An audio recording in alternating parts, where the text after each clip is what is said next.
E vamos falar um pouco sobre a nossa PC3. Essa é a PC de maio, né? Que veio o caderno diferenciado com as novas orientações que postamos para vocês, né?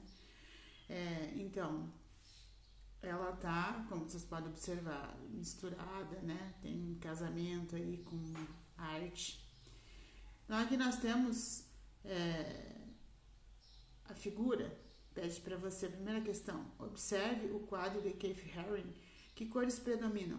Então, quem pegar a PC impressa lá na escola, né? A PC, ela é em preto e branco. Não dá para ver que é azul e preto, né? As cores que predominam na PC.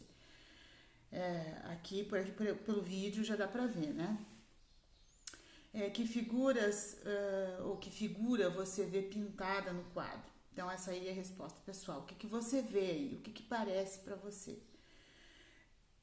A 2. Julia Gruen, curadora de uma das exposições online de Keith Haring, fez a seguinte afirmação sobre o quadro Andando na Chuva. O quadro faz uma referência às mutações produzidas pela poluição pela chuva ácida, que é o abaixo, tá? O modo como Haring pintou esse quadro nos obriga a interpretar o olhar do artista para a realidade. Justifique. Então, qual seria a sua justificativa em relação ao quadro abaixo? Observe isso aí. Quando eu olhei a primeira vez esse quadro, eu achei que era um dia com neblina, mas não é. É uma chuva ácida. Tá? Então, eu justificaria de que maneira isso aí?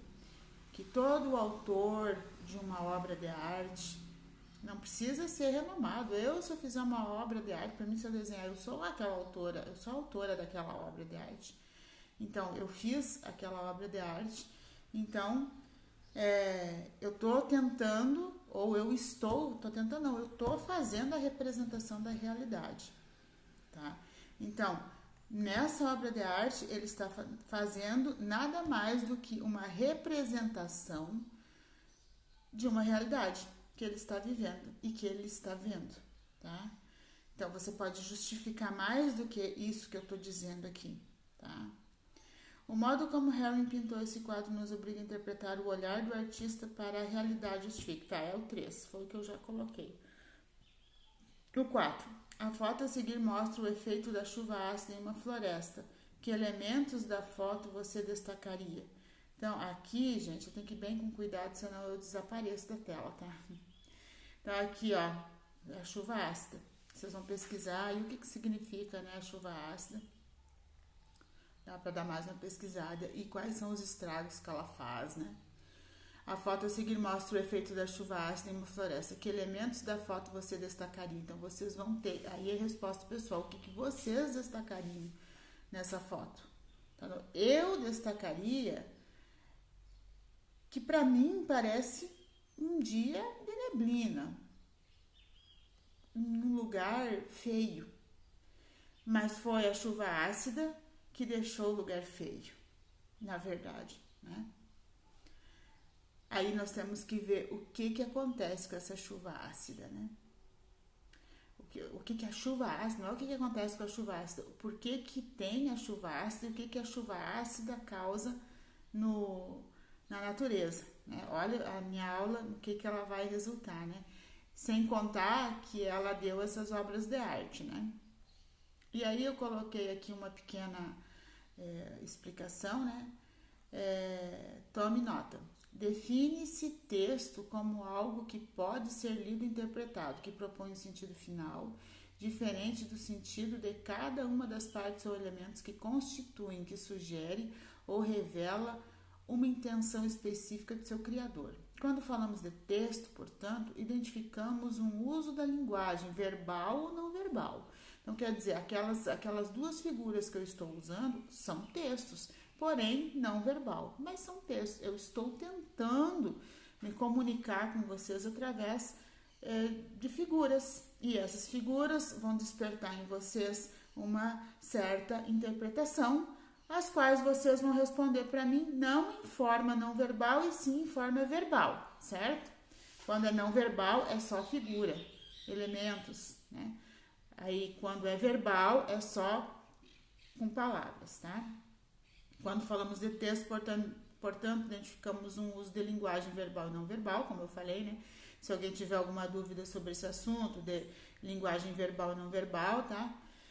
Que tem significado, unidade, é um conjunto que as partes ligam-se umas às outras e intenção. O que confere existência ao texto é a sua possibilidade de leitura e de interpretação. Mas tudo nós interpretamos, né? Então tudo é texto. Tudo, desde um ato, né? Então a gente tem em mente que o texto é só aquele texto escrito. E aí tem que interpretar só aquilo. Não, desde um ato, desde um vídeo aqui meu, é um texto. Eu estou tendo, só que aqui é uma linguagem oral, né? Nós temos vários elementos aqui nesse vídeo. Também é um tipo de linguagem, tá? Também é um texto. Sem contar que nós estamos trabalhando com o visual, né? Estamos trabalhando com vários elementos aqui, tá? Corresponder à realidade tal como conhecemos ou propor novas realidades. Tome nota. Realidade é tudo aquilo que existe no mundo conhecido, que identificamos como concreto, que conhecemos como verdadeiro. A ficção, por sua vez, relaciona-se à criação, à invenção, à fantasia, ao imaginário.